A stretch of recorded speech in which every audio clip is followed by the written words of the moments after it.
Nalgonda district మాది, మా Telangana Nalgonda district అడిగేల్పల్లి village mandal మాది.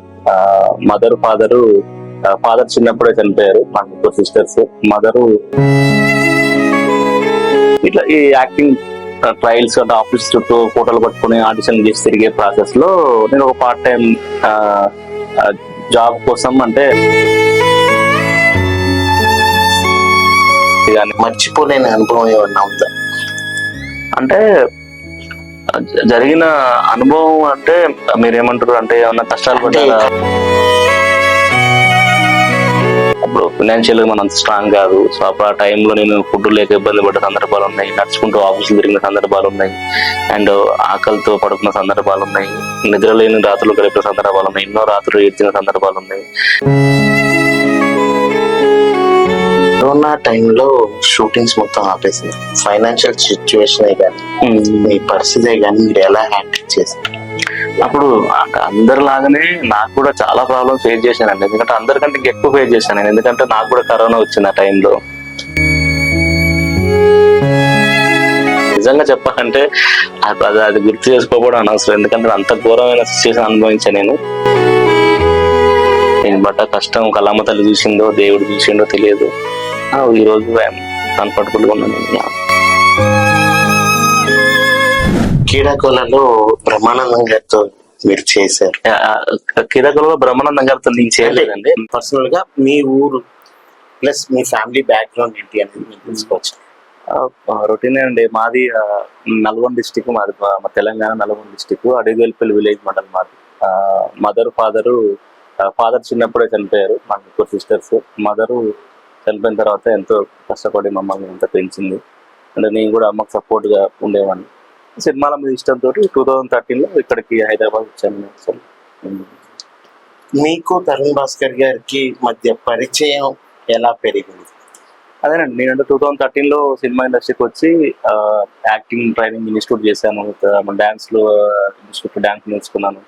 థియేటర్లో నాటకాలు, రవీంద్ర భారతి రంగం లాంటి థియేటర్లు చేశాను. ఇట్లా ఈ యాక్టింగ్ ట్రయల్స్ అంటే ఆఫీస్ చుట్టూ ఫోటోలు పట్టుకుని ఆడిషన్ చేసి తిరిగే ప్రాసెస్ లో నేను ఒక పార్ట్ టైం జాబ్ కోసం క్యాబ్ అనేది నేను హైర్ చేసుకున్నాను అనమాట. ఆ క్యాబ్ నడుపుతున్న టైంలో తరుణ్ భాస్కర్ గారు నాకు పరిచయం అయ్యారు. అప్పుడు పెళ్లి చూపులు అనే సినిమా గురించి డిస్కషన్ వచ్చింది. ఆయన ఏం సినిమా చూసామంటే నేను పెళ్లి చూపులు అనే సినిమా చూసానని, ఆ సినిమా బాగాలేదని ఆయన, బాగుందని నేను. ఇలా డిస్కషన్ స్టార్ట్ అయ్యి ఆయన రామనాయుడు స్టూడియో దగ్గర దిగితే, ఎవరు సార్ మీరంటే, నువ్వు చెప్పిన పెళ్లి చూపుల సినిమా డైరెక్టర్ నేనే అని ఆయన చెప్పారు. ఎందుకంటే ఆయన డైరెక్టర్ అని నాకు తెలియదు. సో తెలియకుండా ఆయనతో మాట్లాడుతున్నా. ఆ సినిమా నేను చూశాను, బాగుందని నేను, బాగాలేదని ఆయన. అట్లా డిస్కషన్ జరిగింది. సో అట్లా ఆయన నా సినిమా పట్ల నాకున్న నిజాయితీ కానీ, ఫ్యాషన్ కానీ అదంతా హానెస్ట్ గా నాకు నచ్చి అప్పుడు ఆయన నేను నెక్స్ట్ సినిమా ఛాన్స్ చేయండి సార్ అంటే, ఆయన గుర్తుపెట్టుకుని ఒక 1.5 year తర్వాత గుర్తుపెట్టుకుని నాకు మరి ఆఫీస్ నుంచి ఫోన్ వచ్చింది. అదే ఆ సినిమా ఈ నగరానికి ఏమైంది, నా ఫస్ట్ సినిమా. ఇంకోటి ఏంటంటే, నేను 2013 లో వచ్చి 2016 వరకు నేను స్ట్రగ్లింగ్ అయ్యే టైంలో ఏంటంటే, కొత్త వారికి పెద్ద ప్రోత్సాహం ఉండేది కాదు, కొత్త వారిని పెద్ద ఎంకరేజ్ చేసేవారు కాదు. అప్పుడు బంచ్ ఆఫ్ బ్యాచ్ చాలా మంది సీనియర్ యాక్టర్స్, కమెడియన్స్ గా, క్యారెక్టర్ ఆర్టిస్ట్ గా ఉన్నారు కాబట్టి అప్పుడు అంత ఎంకరేజ్మెంట్ ఉండేది కాదు. అప్పుడు సినిమా స్టైల్ వేరే ఉండేది. అప్పుడంతా పెద్ద పెద్ద కమర్షియల్ సినిమాలు, పెద్ద సినిమాలు ఎక్కువ ఉండేది, చిన్న సినిమాలు చాలా తక్కువ ఉండేది. అందులో చాలా మంది, బ్రహ్మానందం గారు, మన రఘుబాబు గారు, లేకపోతే కొండవలస గారు, లేకపోతే మన ధర్మవరం సుబ్రహ్మణ్యం గారు, ఇలా చాలా మంది కమెడియన్స్, కృష్ణ భగవాన్ గారు, ఇలా ఒక 20-30 మంది ఉండేది. సో అట్లా కొత్త వారు పెద్దగా ఉండేది కాదు. ఇప్పుడు చిన్న సినిమాలు, content cinema different OTT platforms రావటం, తర్వాత రకరకాల సోర్సెస్ వచ్చేసరికి ఏముందంటే, యాక్టర్ చాలా మందికి పని దొరుకుతుంది, చాలా మందికి అవకాశాలు వస్తున్నాయి. సో ఆ భాగంగా నేను 2016 లో ఆయన కలవటం, ఈ నగరానికి ఏమైందని సినిమా ఇవ్వటం, అక్కడ నుంచి మళ్ళీ ఒక 1 year తర్వాత మళ్ళీ ఆయన నెట్ఫ్లిక్స్ లో వెబ్ సిరీస్ చేశారు. సో అది నాకు మళ్ళీ పిలిచి నెట్ఫ్లిక్స్ లో ఒక అవకాశం ఇచ్చారు. మళ్ళీ క్రీడాకోలలో ఒక అవకాశం ఇచ్చారు. ఆయన ఫస్ట్ నుంచి ఆ సినిమా దగ్గర నుంచి నన్ను ప్రోత్సహిస్తున్నారు. చాలా హ్యాపీ. క్రీడాకోలలో బ్రహ్మానందం గారితో మీరు చేశారు. క్రీడాకోలలో బ్రహ్మానందం గారితో నేను చేయలేదండి, కాంబినేషన్ లేదు. సినిమాలు ఉన్నారు చాలా హ్యాపీ, ఎందుకంటే ఆయన కలవలేకపోయినా అని నాకు అనిపించింది. బట్ నాది జీవన్ అన్నది కాంబినేషన్. చాలా బాగా వర్కౌట్ అయింది కెమిస్ట్రీ, అండ్ అది మీమ్స్ లో కూడా ఆ వీడియో చాలా వైరల్ అవుతుంది మీ ఇద్దరం మాట్లాడుకున్నది. మీరు 2016 లో ఇక్కడికి వచ్చారు సార్. 13 లో అండి. 13 లో ఇక్కడికి వచ్చారు. ఫస్ట్ మూవీ ఈ నగరానికి ఏమైంది, 16 లో తరుణ్ భాస్కర్ గారు కలిశారు. 17 లో ఈ నగరానికి ఏమైనా షూటింగ్ జరిగింది. 18 లో ఈ నగరానికి ఏమైనా రిలీజ్. ఓకే. ఆ తర్వాత మీరు ఎన్నో సినిమాలు చేశారు. అవునంతే. మీకు జరిగిన అనుభవం ఏమన్నా, మర్చిపోలేని అనుభవం ఏమన్నా ఉందా? అంటే జరిగిన అనుభవం అంటే మీరేమంటారు, అంటే ఏమన్నా కష్టాలు అంటే జనాలకి తెలియదు సార్. మనం ఇక్కడికి వచ్చాము అంటే ఒక 2 సినిమాలు చేసామంటే బాగానే ఉన్నారు అనుకుంటారు. కానీ ఇవాళకి కూడా కొంతమంది 50 సినిమాలు చేసినా కూడా ఇంకా కష్టపడుతూనే ఉన్నారు. వాళ్ళ కష్టం జనాలకు తెలియదు.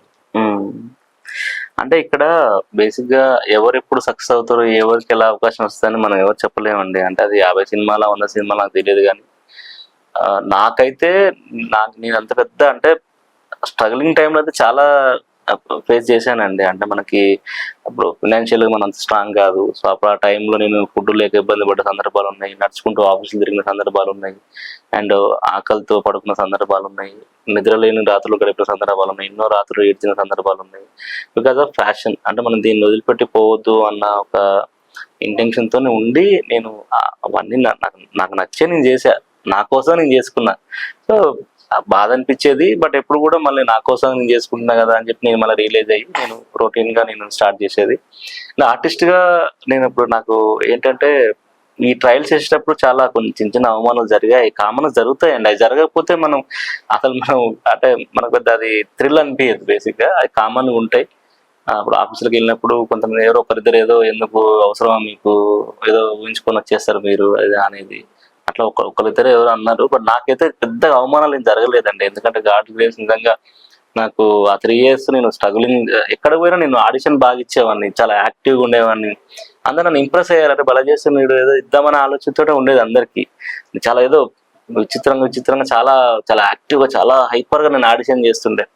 బాగా చేస్తుండు అని ఇద్దామనే ఆలోచన ఉండేది. బట్ ఆ టైంకి వాళ్ళకు అన్ని సెట్ అవ్వాలి ఇవ్వాలంటే, బట్ ఆ టైం రాలేదు. బట్ 2016 లో ఆయన కలవటం, నా ఆడిషన్ చూసి ఆయనకు నచ్చింది, అట్లా ట్రావెల్ అయినా. కానీ ఇప్పుడు కూడా ఆడిషన్ తిరిగాను, ఎవరో ఒకరిద్దరు అంతే అన్నారు తప్ప నాకు మిగతా ఎక్కడ కూడా అవమానాలు జరగలేదు. ఎందుకంటే బేసిక్ గా నా వ్యక్తిగతంగా కూడా నేను కొంచెం ఇంట్రోవర్ట్, ఏది నేను ఎవరి గురించి మాట్లాడటం కానీ, బయట ఇక్కడ మాటలు అక్కడ చెప్పడం కానీ అలాంటిది ఉండపోయేది. తర్వాత అండ్ ఎప్పుడు కూడా నేను పెద్ద రిజర్వ్డ్గా ఉండేది నేను. సో తక్కువ కాబట్టి నన్ను చూడంగానే ఏదో కామెంట్ చేయాలని కూడా ఎవరు అనిపించకపోయేది. సో ఒక 2 సినిమా ఏదో జరిగింది, అది కామన్గా అందరూ జరుగుతూనే ఉంటే. ఎక్కువ నేను నాకు అవమానాలు ఏం జరగదు, కష్టపడ్డాను, ఘోరంగా కష్టపడ్డా, అది మాత్రం వాస్తవం. కష్టపడ్డాక నాకు అవమానాలు ఏం జరగలేదు. ఆర్టిస్ట్గా నేను ఈ నగరానికి ఏమైనా సినిమా చేసేటప్పుడు అంటే అందరూ తెలిసిన విషయం, ఒక యాక్టర్గా ఒక అప్కమింగ్ స్టేజ్లో చిన్న చిన్న క్యారెక్టర్లు చేస్తున్నప్పుడు కొంచెం చిన్న మాకు కన్ఫర్ట్స్ ఉండవు, అది అందరు తెలిసిన, అది వాస్తవమే, అది జరగాలి కూడా. ఎందుకంటే మన అర్హతను బట్టే కన్ఫర్ట్స్ ఉంటాయి. అంటే ఇప్పుడు అక్కడ నువ్వేం సాధించినావు, నువ్వు ఎంత పెద్ద యాక్టర్వి, పెద్ద ఒక నీకు మంచి పేరు వచ్చింది, మంచి సినిమాలు వచ్చింది, రికగ్నిషన్ వచ్చింది ఇండస్ట్రీ కానీ పబ్లిక్ కానీ, ఇప్పుడు నీకు ఒక మార్కెట్ వచ్చింది, నిన్ను చూస్తే ఆడియన్స్, నువ్వు ఉన్నావంటే ఆడియన్స్ నేను చూస్తానికి వస్తారు అని మనకు ఒక మార్కెట్ వచ్చినప్పుడు మనకు ఒక రెస్పెక్ట్ వస్తుంది ఆటోమేటిక్గా. బట్ అప్కమింగ్ అప్పుడు కామన్గా అందరికి ఉండేవి, అవన్నీ చెప్పడం అవసరం కూడా లేదు.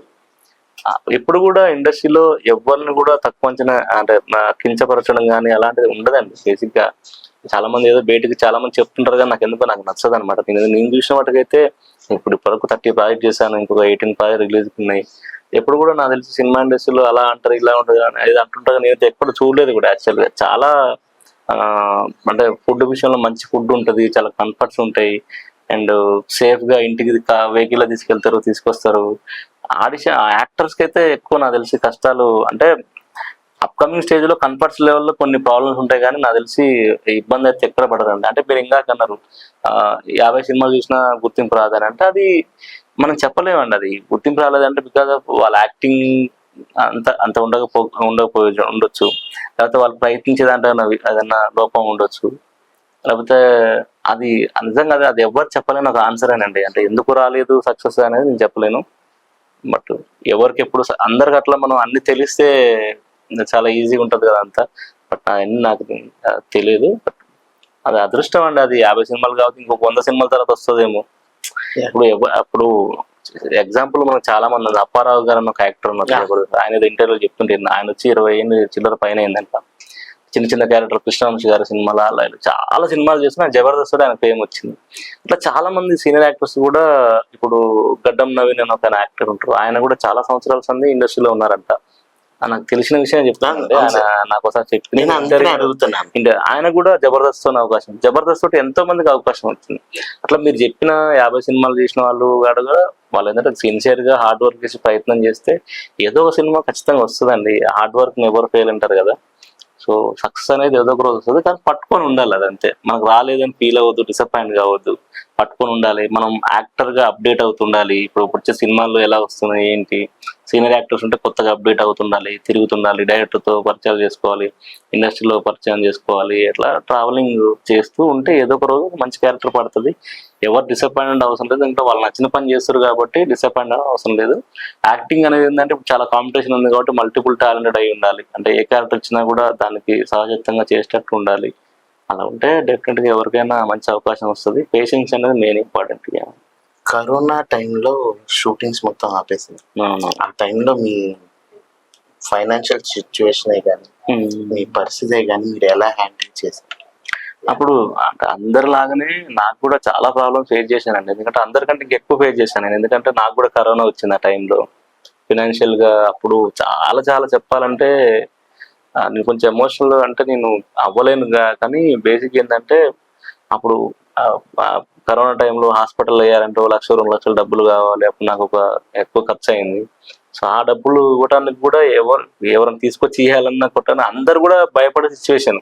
ఇప్పుడు నేను ఉన్న డబ్బులు నేను ఇచ్చేస్తే నా పరిస్థితి నాకు అప్పుడు ఏంటంటే అంతా చాలా భయంగా బతుకుతున్నాను కదా. నిజంగా చెప్పాలంటే అది గుర్తు చేసుకోకపోవడం అనవసరం. ఎందుకంటే అంత ఘోరమైన సిచ్యువేషన్ అనుభవించాను నేను. సో దాని నుంచి కూడా నేను ఏదో సాధించాలని ఉంది కాబట్టి నేను బయటకు వచ్చిన. అండ్ ఆ కష్టము మా తల్లిదండ్రులు చేసుకున్న అదృష్టమో లేకపోతే నేను పడ్డ కష్టం కళ్ళమ్మ తల్లి చూసిందో దేవుడు చూసిండో తెలియదు. ఈరోజు కంఫర్టబుల్గా ఉన్నాను. మీ నెక్స్ట్ ప్రాజెక్ట్స్ ఏమున్నాయి? నెక్స్ట్ ప్రాజెక్ట్స్ అదేనండి. అంటే ఇప్పుడు ఎలా అంటే బేసిక్ గా కొన్ని సినిమాలు మనం పేర్లు చెప్తాం. సపోజ్ లైక్ ఎప్పుడో మీరు ఆ సినిమా చూస్తే అందులో ఉండకపోవచ్చు. ఇప్పుడు సినిమా నేనేంటంటే చాలా మటుకు రిలీజ్ అయిన తర్వాతనే పేర్లు చెప్తామని అనిపిస్తుంది నాకు. ఎందుకంటే నేను ఏదో సినిమా చెప్తా, ఆ సినిమాలో నేను ఉండకపోతే మనోడు ఏదో సినిమా చెప్పిన ఆయన లేడు అందులో. ఇవాళ రోజున చేసిన తర్వాత కూడా ఫైనల్ ఇప్పుడు ఏంటంటే నేను ఇప్పుడు ఒక 18 ప్రాజెక్ట్ చేశానండి. నాకు తెలిసి ఎడిట్ లో పోయే సినిమాలు ఏం లేవు. అది అంతా డబ్బింగ్ కూడా అయిపోయింది, అంత అయిపోయింది, రిలీజ్ కూడా రెడీగా ఉన్నాయి.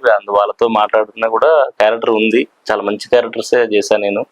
18 ప్రాజెక్ట్స్ ఉన్నాయండి. అంటే సెట్స్ మీద కొన్ని ఉన్నాయి, అవి కూడా కొన్ని 15 రిలీజ్ ఉన్నాయి, ఒక 3 అండర్ ప్రొడక్షన్ వర్క్ జరుగుతుంది. సో ఇవన్నీ నాకు దసరా దీపావళి ఆ టైం కల్లా సంక్రాంతి కల్లా 1 by 1 అన్ని వచ్చేస్తాయి. బద్మాషులతో కూడా నాకు మంచి పేరు వచ్చింది. సో అది హ్యాపీ. మీ ఫ్రెండ్సే కానీ రిలేటివ్సే కానీ లేదంటే మీ ఊర్లో వాళ్ళే కానీ అన్న మీరు ఎలాగో ఇండస్ట్రీకి వెళ్ళారు, ఒక దీనిలో ఉన్నారు, బాగానే చేస్తున్నారు, మమ్మల్ని కూడా పరిచయం చేయండి అని చెప్పి అడిగే వాళ్ళకి మీరిచ్చే సలహా ఏంటి?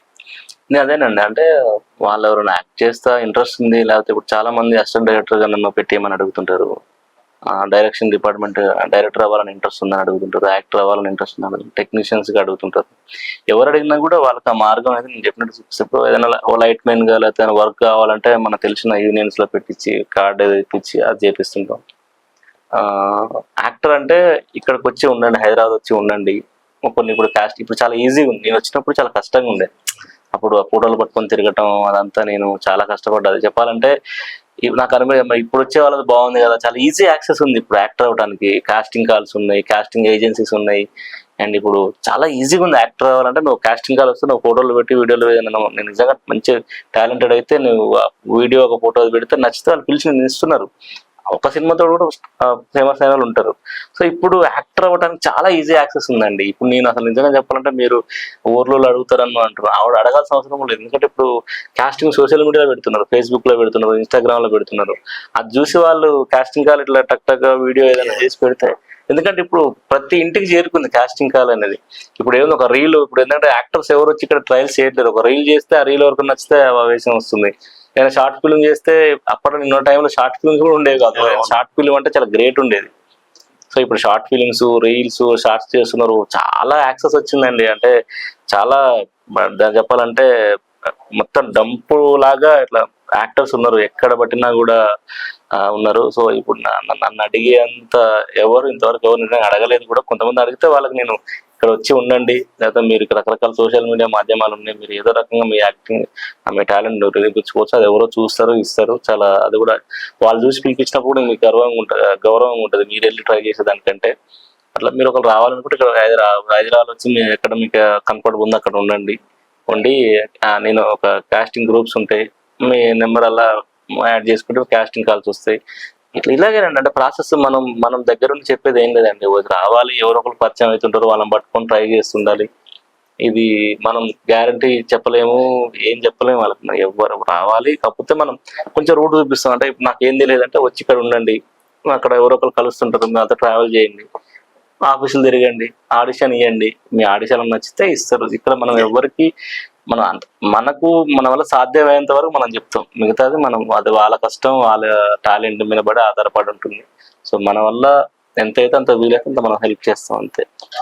మీ సిస్టర్స్ ఉన్నారు, వాళ్ళకి మ్యారేజెస్ మ్యారేజ్ అంతా హ్యాపీ అండి. మా సిస్టర్స్ మ్యారేజ్ అయిపోయినాయి, మా బావ వాళ్ళు, మా చెల్లె వాళ్ళు చాలా హ్యాపీ. మా మదర్ కూడా ఇంటి దగ్గరే ఉంటుంటది. మా మదర్ కూడా ఇప్పుడు ఏం పనికి ఏం వెళ్ళదు, ఆమెకు నచ్చిన పని చేస్తుంటది. ఇక్కడ నా దగ్గర రమ్మన్నా కూడా రాదామె.